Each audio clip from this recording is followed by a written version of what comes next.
누가복음 19장 11절에서 26절까지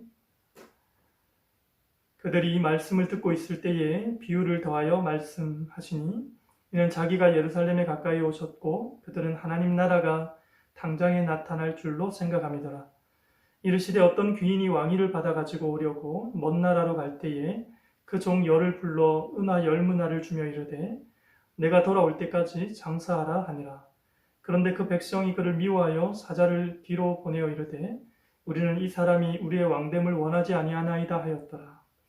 귀인이 왕위를 받아가지고 돌아와서 은하를 준 종들이 각각 어떻게 장사하였는지를 알고자 하여 그들을 부르시니 그 첫째가 나와 이르되 주인이여 당신의 한 문화로 10문화를 남겼나이다. 주인이 이르되 잘하였다 착한 종이여 네가 지극히 작은 것에 충성하였으니 10고을 권세를 차지하라 하고 그 둘째가 와서 이르되 주인이여 당신의 한 문화로 5문화를 만들었나이다. 주인이 그에게도 이르되 너도 5고을을 차지하라 하고 또 한 사람이 와서 이르되 주인이여 보소서 당신의 한 문화가 여기 있나이다. 내가 수건으로 싸두었었나이다. 이는 당신이 엄한 사람인 것을 내가 무서워함이라. 당신은 두지 않은 것을 취하고 심지 않은 것을 거두나이다. 주인이 이르되 악한 종아 내가 네 말로 너를 심판하노니 너는 내가 두지 않은 것을 취하고 심지 않은 것을 거두는 엄한 사람인 줄로 알았느냐? 그러면 어찌하여 내 돈을 은행에 맡기지 아니하였느냐? 그리하였으면 내가 와서 그 이자와 함께 그 돈을 찾았으리라 하고 곁에 섰는 자들에게 이르되 그 한 문화를 빼앗아 10문화 있는 자에게 주라 하니 그들이 이르되 주여 그에게 이미 10문화가 있나이다. 주인이 이르되 내가 너희에게 말하노니 무릇 있는 자는 받겠고 없는 자는 그 있는 것도 빼앗기리라. 아멘. 신대원 진학을 위해서는 1차로 입학시험을 보고 2차로 면접을 봐야 합니다. 그 면접 때 우리 모든 지원자들이 받는 질문이 있어요. 왜 신학교 지원하셨어요? 라는 질문인데요. 목회자로서의 소명을 묻는 질문입니다. 그때 제가 했던 대답이 구원받은 은혜가 너무 커서 신학교까지 그렇게 지원하게 되었습니다. 라고 대답을 그랬더니 아니 그건 구원에 대한 부르심이고 이제 신학교에 왔으니까 목회자에 대한 부르심에 대한 이야기를 좀 해보시라고. 그래서 대답했습니다. 구원받은 은혜가 너무 커서 어떤 방식으로든지 쓰임받고 싶어서 신학교 지원하게 되었습니다. 전 나름대로 그때는 준비한 대답을 한 거고요. 씩씩하게 대답을 했습니다. 그렇게 기억에 납니다. 무슨 이야기인가 하니까 우리가 구원으로의 부르심이든 목회자로의 부르심이든 선교사로의 부르심이든 그 부르심에 반응하는 가장 큰 동기는 은혜라는 거죠. 받은 은혜가 커서 그 은혜 때문에 그 은혜가 이유가 될 때 소명의 바른 길을 끝까지 우리는 놓치지 않고 갈 수 있게 됩니다. 지금 예수님은 하늘에 계십니다. 우리가 영원히 거할 거처를 마련하시고자 가셨고요. 이제 하늘과 땅의 모든 왕권을 가지시고 이 땅에 오실 겁니다.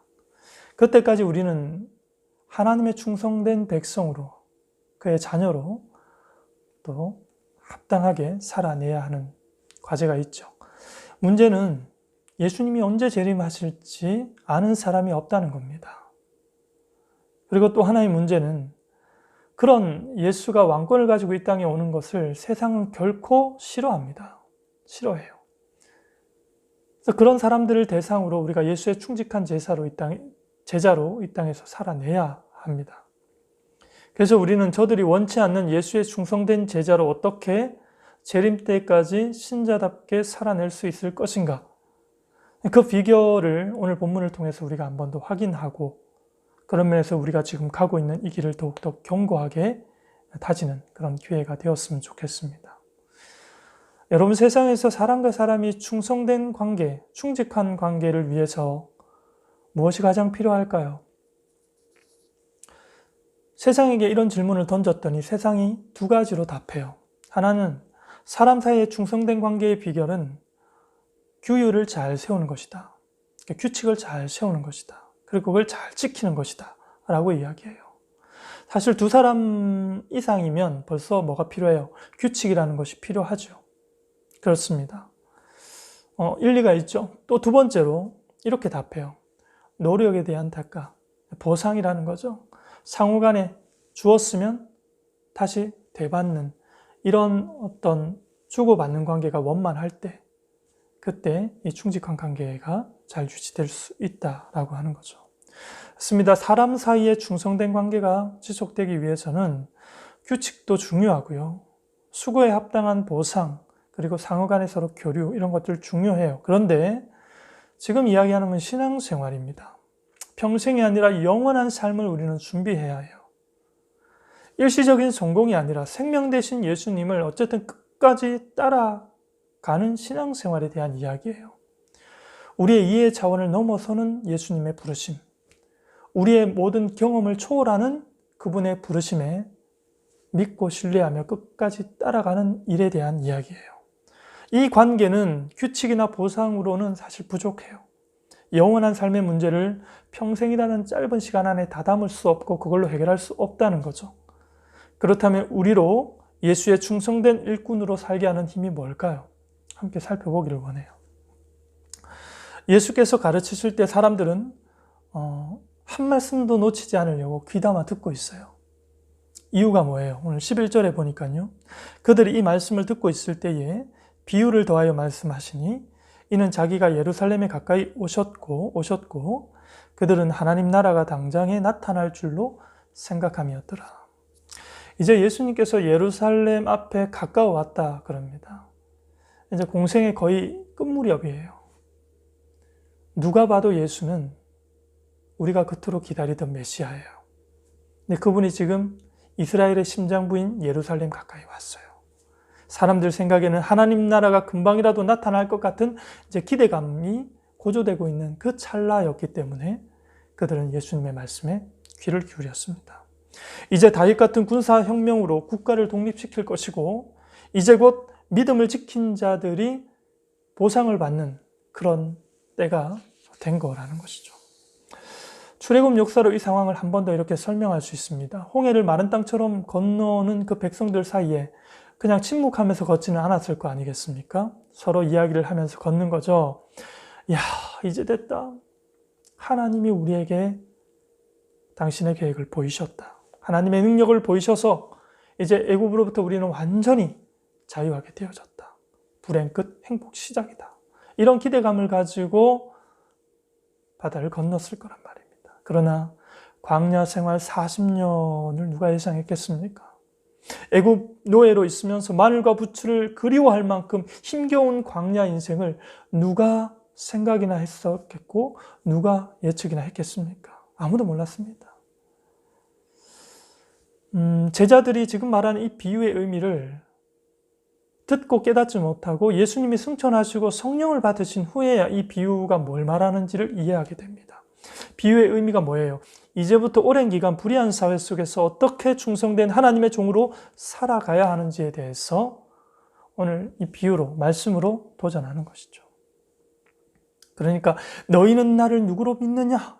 이 질문을 예수님이 지금 이 상황에서 던지지 않을 수가 없습니다. 내가 십자가에 죽고 승천해서 다시 오기까지 그 과정에서 너희가 지켜야 될 이 신념이라는 것이 과연 그럴 수 있겠는가? 너희는 나를 누구로 믿느냐? 라는 이 질문을 이 대목에서 예수님이 던지시는 거죠. 이야기는 이렇습니다. 왕가의 자손인 사람이 있었는데 자신의 통치권을 위임받기 위해 이제 타국을 다녀와야 했습니다. 주인은 집안의 많은 종들 가운데 10명의 종들을 따로 불렀습니다.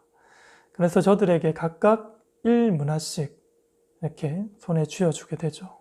그러면서 내가 돌아올 때까지 내가 준 돈을 기반으로 해서 장사를 하도록 해라 라고 명하게 됩니다. 여기 1문화라는 것은요 100드라크마와 같은 금액입니다.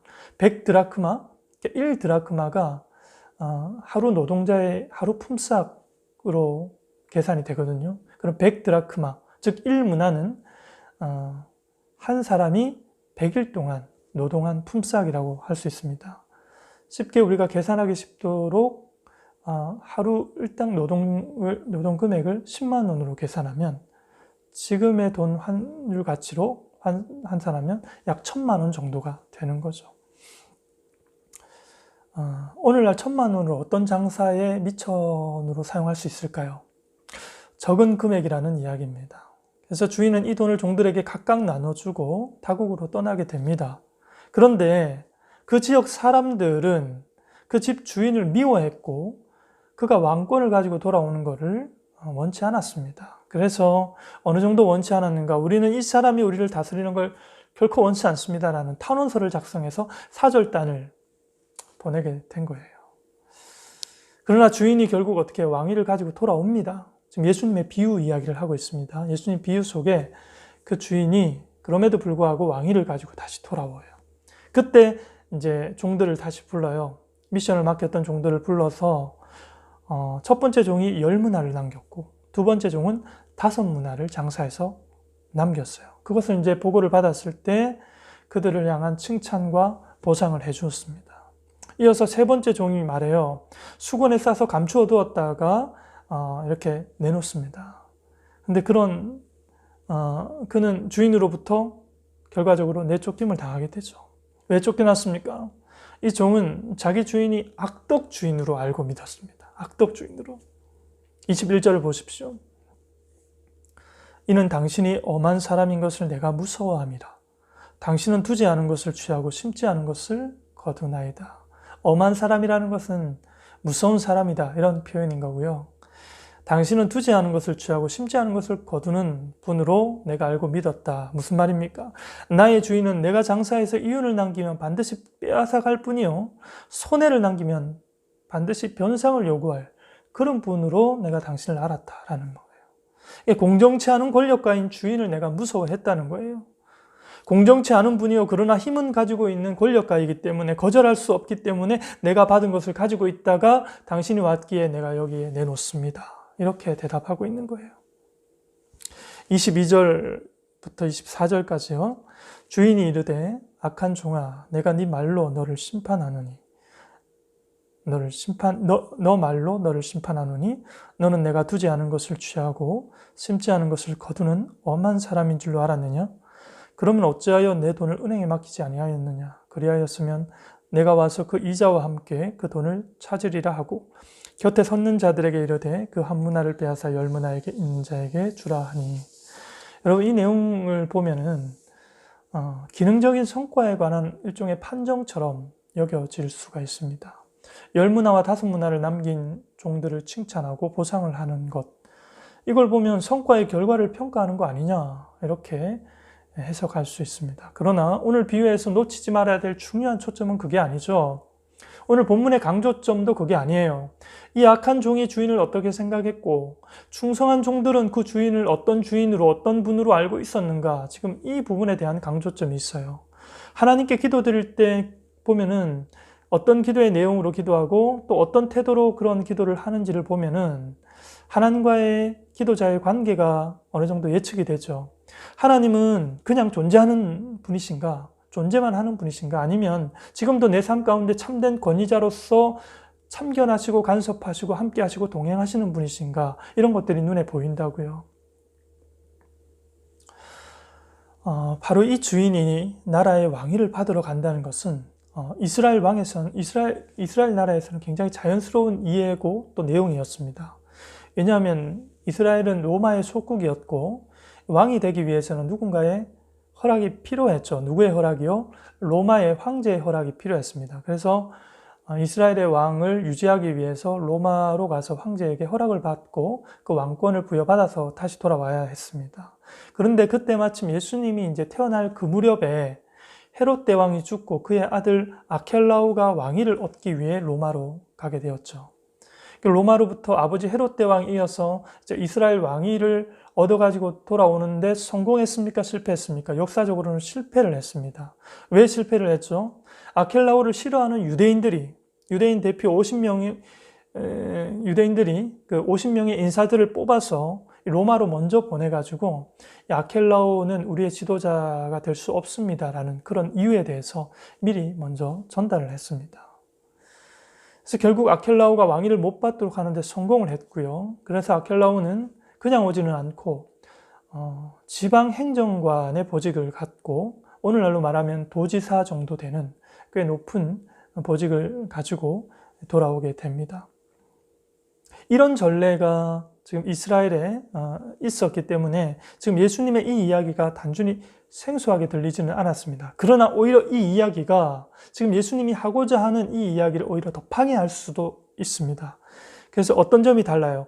예수님께서 당장 예루살렘으로 올라가 왕권을 얻는 것이 아니라 십자가에서 죽으시고 부활하시고 승천하신 이후에 다시 때가 되어 이제 재림하실 거라는 거예요. 그 얻은 왕권을 행사하는 그 일이 생각보다 상당히 긴 기간 동안 너희가 나를 기다려야 되는 그 기간이 있는 거죠. 그래서 예수님의 초림과 재림 사이에 살아가는 지금의 우리의 시간과 지금의 이 때를 말하는 것이죠. 여기 종들이 당한 것 같이 주인이 없는 때에 그 맡은 바 일을 수행해야 되는 거예요. 수행해야 되는 거죠. 거기에 앞에 나온 두 종인 주인이 언제 돌아올지도 모르고 왕위가 실패될지도 모르는 그 상황에서 충성심을 가지고 끝까지 충성하는 이 부분이 칭찬받아 마땅한 모습이었던 거죠. 거기다 지역 사람들이 단체로 주인이 왕되는 걸 싫어했어요. 그런 사람들을 대상으로 장사를 해서 10배를 남기고 또 5배를 남겼다는 말입니다. 이들은 로마의 탄원서까지 내면서 반대한 사람들이었어요. 저들을 대상으로 주인의 말대로 장사를 했다고요. 장사의 성공 여부를 따져 물을 것 없이 다시 돌아올 때까지 주인께 우리가 과연 충성할 수 있겠는가 하는 거예요. 거의 불가능한 상황입니다. 상식적으로 봐도 불가능해요. 단순히 이스라엘의 그 역사적인 상황과 배경을 우리가 더듬어 볼지언정 이러한 충성은 사실 불가능합니다. 그런데도 끝까지 충성해서 왕위를 얻고 돌아온 주인에게 충분한 칭찬과 넘치는 보상을 받게 되죠. 의도적으로 이 비유를 예수님이 하신 거예요. 비결이 뭐죠? 주인과의 관계가 저들을 충성으로 인도했다. 이 이야기가 오늘 이 비유에서 강조되고 있는 거예요. 너희는 나를 누구로 믿느냐? 라는 질문인 거죠. 그래서 수건으로 쌓아놓았다가 내놓은 종은 사실 주인과의 관계가 아무것도 관계가 없었습니다. 주인과 그 어떤 인격적 관계가 없었던 사람이었던 거죠. 그렇기 때문에 그런 선택과 그런 행동과 결국 그 인생의 그런 결과를 얻게 되었다는 거예요. 오직 세상적 이치와 판단과 이해관계만 있었을 뿐인 거죠. 그래서 충성하려니 주인이 오지 않을 수도 있을 것 같고 혹여나 오게 될 수도 있으니 이 돈 가지고 뭘 할 수도 없고 만약에 충성을 하려고 해도 지금 상황이나 이런 것들이 내가 지금 장사에서 성공할 수 있는 가능성도 없을 것 같고 하여튼 여러 가지 생각들이 그로 하여금 충성할 수 없게 만드는데 궁극적으로는 예수님이 누군지 몰랐던 거라는 거예요. 나 당신에게 아쉬운 소리 안 할 테니까 당신도 나에게 이래라 저래라 하지 마십시오. 당신 거 여기 있으니 당신 받으십시오. 그의 속내는 이런 거였죠. 주인과 종의 관계가 이건 좀 심한 표현이긴 하지만 그의 속마음이 이렇다는 거예요. 그러니까 그 주인이 하는 말이 그래? 그러면 네가 말한 그대로 내가 하겠다. 네가 그렇게 말을 했으니 긍휼 없는 너의 대답에 대한 나의 반응을 너에게 보여주겠다. 너를 벌하겠다. 이유는 주인이 종에게 장사를 명했는데 어떤 여러 가지 이유들로 인해서 그 명한 것을 이행하지 않았다는 것. 그것이 네가 벌받는 이유다 라고 하는 거죠. 이 비유는 기능에 초점이 맞추어져 있지 않고요. 종이었던 두 사람이 행했던 이 주인을 어떻게 이해하고 있었는가, 주인과의 관계를 어떻게 소유하고 있었는가에 초점을 맞추고 있습니다. 그러니까 사람과 사람의 신뢰관계가 되어 있지 않으면 충직한 관계는 결국 불가능한 것입니다. 일상에서 많은 규칙이 있죠. 수사람만 있어도 규칙이 필요합니다. 그러나 이 규칙은 뭐만큼 못해요? 관계만큼 못합니다. 믿음만큼 못합니다. 신뢰만큼 못하다는 거예요. 세상은 죄인들이 사는 곳이니까 관계를 믿을 수가 없습니다. 그러니까 사람들이 악하고 미련하기 때문에 그래요. 그러니 규칙이 더 중요해요. 규칙이. 그러나 기독교 신앙으로 우리가 다시 한번 살펴보면요. 여러분, 우리는 어떤 사람이에요? 은혜를 아는 자고 은혜를 맛본 자고 은혜 위에 사는 자고 또 은혜로 살아가는 자들이죠. 사람을 믿어서가 아니라 예수를 보낸 하나님의 약속이 믿어져서 규칙이 아닌 관계로, 규칙이 아닌 믿음으로 살기로 작정된 사람들이라는 거예요. 사람을 믿는 것이 아니라 예수님을 믿기 때문에 자주 배신을 당하지만 그래도 믿기 때문에 규칙보다는 관계로 살아가는 사람들이죠. 믿음을 주면 믿음을 받기 때문이 아니라 믿음을 주고 사는 것이 신자에 마땅한 삶이기 때문에 우리는 그렇게 살아가는 것이죠. 그렇게 살아봤습니다. 3번 속았는데 4번째 또 알고도 속으려니까 성질이 나는 것이죠. 그래서 못 믿겠는 겁니다. 충성되는 것이 그렇게 힘들더라는 거죠. 누구들을 할 것 없이 왜 나만 이렇게 살아야 돼? 라는 질문이 그렇게 살아가는 과정에 얼마나 많이 터져 나오는지 모릅니다. 그래서 관계에 실패해요. 충성에 실패해요. 그런데 실패했는데 그게 끝이 아니고 또 실패할 걸 예상하고 또 시도하는 거예요. 또 시도하는 거예요. 우리의 삶을 한번 여정을 돌아보십시오. 부족했죠, 물론. 때로는 내 뜻을 끝까지 주장하면서 살아왔던 과정들도 있었죠. 그러나 결과적으로 어떤 일들이 반복되었습니까? 충성하는 일을 시도했는데 실패하고 또 시도했는데 실패하고 이런 일들이 우리의 삶 속에 계속 반복되어져 여기까지 오지 않았습니까? 이런 삶을 우리는 좀 부족하고 부끄러운 면이 많이 있지만 은혜의 삶이라고 이렇게 말할 수 있는 거예요. 이런 삶은 어렵고 힘든 게 아니라 누가 봐도 미련한 삶인 거예요. 세상이 볼 때는 미련하죠. 나중에 내가 왜 그렇게 살았지 하면서 후회하게 될 일을 우리는 오늘도 하고 있는 거예요. 미련한 거죠. 그래도 후회할지언정 우리는 그렇게 살아왔고 살아가고 있고 앞으로도 그렇게 살아가는 거죠. 예수님이 이런 말씀하셨죠. 70번에 7번이라도 용서해라. 속뜻이 뭐예요? 규칙보다 관계가 더 중요하다는 것을 말씀하시는 거죠. 규칙을 10번 깨뜨리더라도 관계를 위해서 계속 용서해야 된다라고 이야기하시는 거예요. 관계에는 있으나 규칙에는 없는 것, 그게 뭡니까? 관계에는 있으나 규칙에는 찾아볼 수 없는 것, 용서라는 성품이죠. 하나님의 성품이죠. 관계에는 용서가 있습니다. 그러나 규칙에는 용서가 없습니다. 오직 원인에 의한 결과만 있을 뿐입니다. 우리가 예수 안에서 보는 것이 무엇입니까? 하나님이 규칙을 깨뜨렸다라는 거예요. 율법으로 제시한 규칙을 하나님이 깨뜨렸다는 거예요. 잘못한 사람 벌 주고 잘한 사람 상 주는 그런 것에서 죄 있는 사람까지도 구원하고 끝까지 사랑하시는 것으로 하나님은 이 땅의 규칙을 완벽하게 깨뜨리셨습니다. 그런 면에서 예수의 십자가는 규칙보다 관계가 중요함을 가장 힘주어 강조하는 하나님의 메시지이면서 이 땅에 우리가 경험한 가장 큰 사건인 거죠. 십자가는 모든 규칙을 모두 깨뜨린 사건으로 유명하죠. 전혀 새로운 규칙을 그것이 깨지면서 전혀 새로운 규칙을 다시 세웠죠. 그 규칙이 뭡니까? 긍휼로서 하나님의 자비로서 관계하는 규칙인 것입니다. 이것을 아는 자와 모르는 자의 삶이 그렇게 다르다는 것이죠. 이것을 우리 기독교에서는 복음이라고 하죠. 복음. 그래서 사도 바울이 로마서에서 이런 고백을 해요. 내가 복음을 부끄러워하지 않으노니, 로마서 1장 16절 17절입니다. 내가 복음을 부끄러워하지 아니하노니 이 복음은 모든 믿는 자에게 구원을 주시는 하나님의 능력이 됨이라. 먼저는 유대인에게요 그리고 헬라인에게로다. 복음에는 하나님의 의가 나타나서 믿음으로 믿음에 이르게 하나니 기록된 바 오직 의인은 믿음으로 말미암아 살리라 함과 같으니라. 아멘. 지금 바울이 복음을 무진장 자랑하고 있어요. 그 이유가 뭐예요? 이것이 세상이 만들어낸 관계의 법칙, 보상의 원리, 이것보다 훨씬 더 놀라운 법칙이기 때문에 자랑해요. 바울 똑똑한 사람이거든요. 그 똑똑함이 하나님께서 하늘의 지혜를 부으셨기 때문에 뭐가 더 자랑거리인지 누구보다 잘 아는 사람이 그가 자랑해야 할 것을 자랑합니다. 그 법칙은 인과율도 아니요, 힘의 원리도 아니요, 보상의 원리도 아니죠. 그것은 믿음의 원리요, 은혜의 원리인 거죠.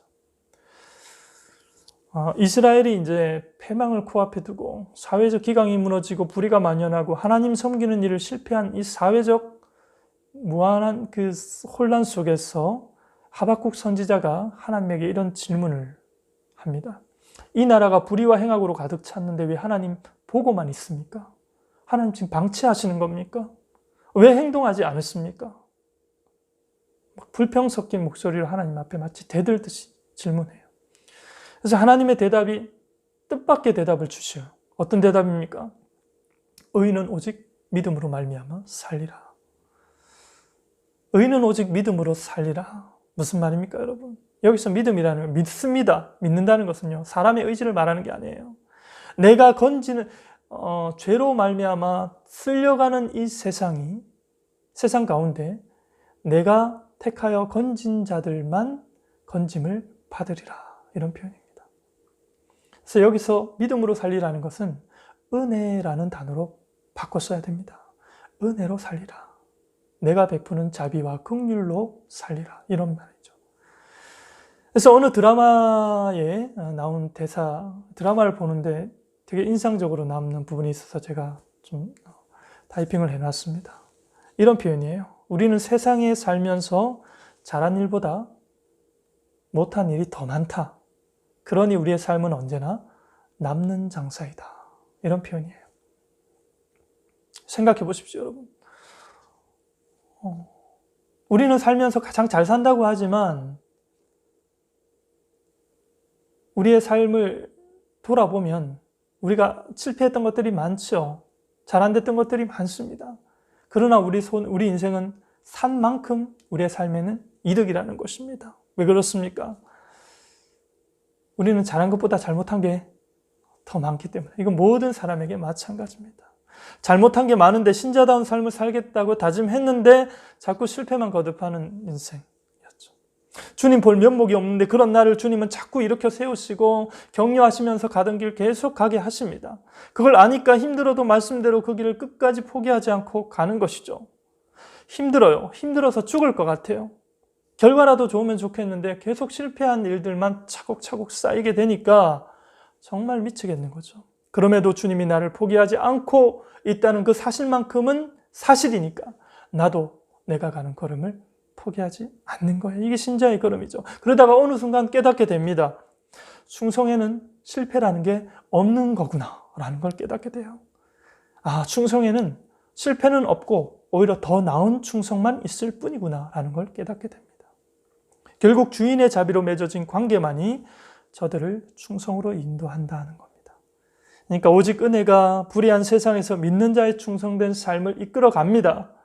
실패하고 넘어져도 그게 끝이 아니라는 걸 알게 하는 그 은혜가 우리의 삶을 예수께 충직한 제자로 살아가게 합니다.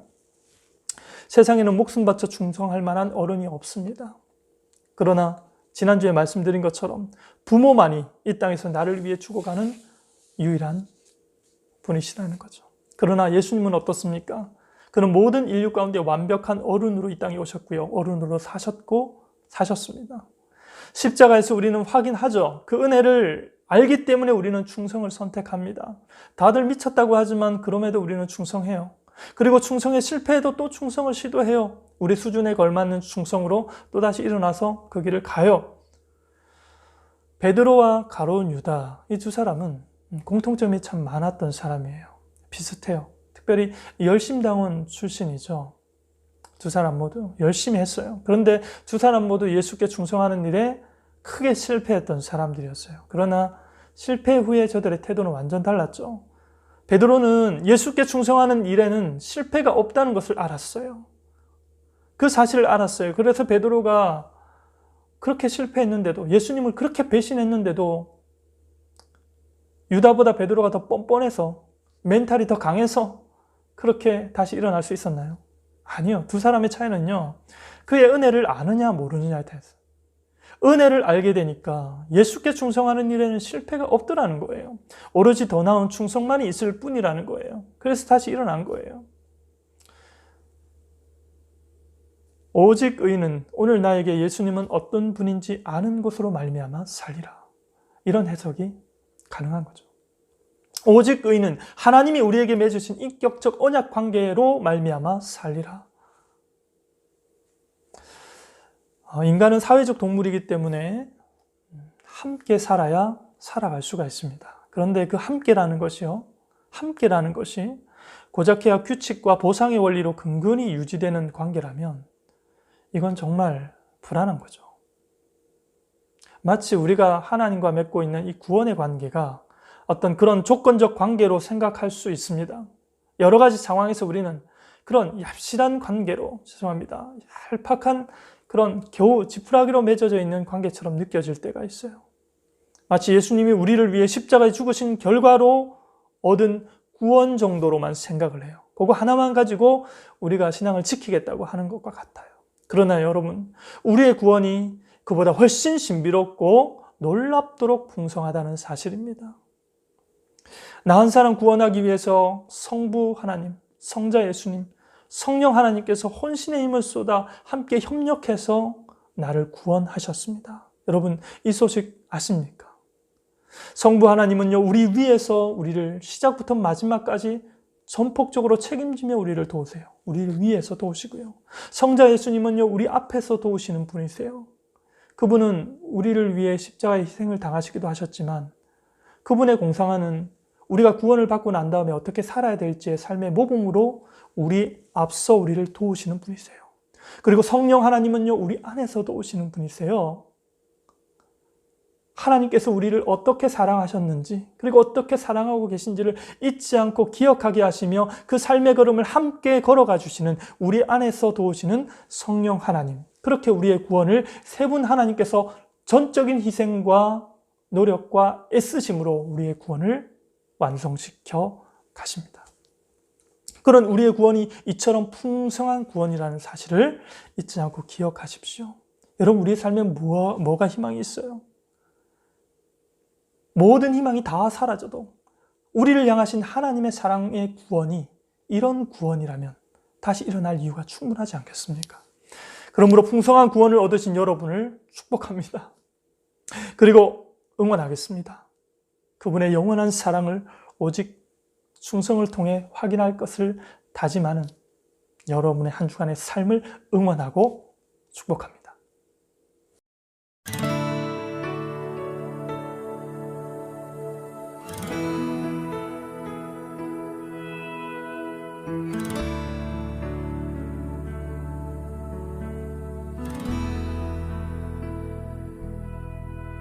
주님 말씀하시면 내가 나가리다. 주님 뜻이 아니면 내가 멈춰서리다. 나의 가고 서는 것 주님 뜻에 있으니 오 주님 나를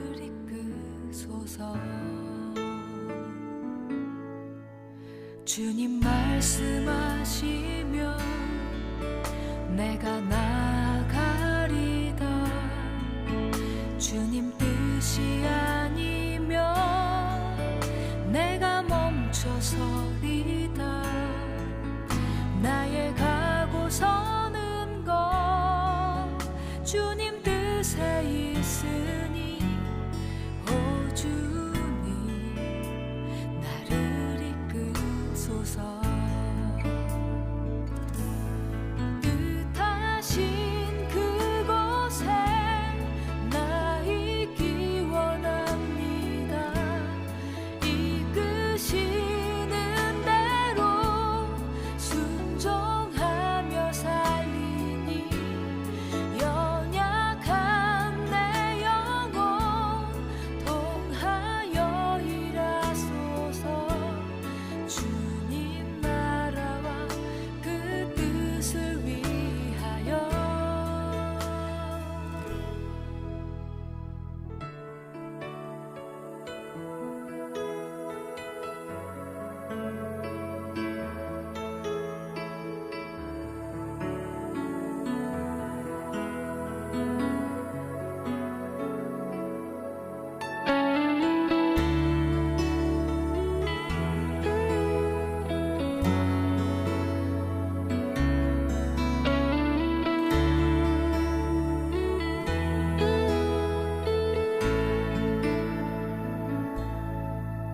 주님 말씀하시면 내가 나가리다. 주님 뜻이 아니면 내가 멈춰서리다. 나의 가고 서는 것 주님 뜻에 있으니 오 주님 나를 이끄소서.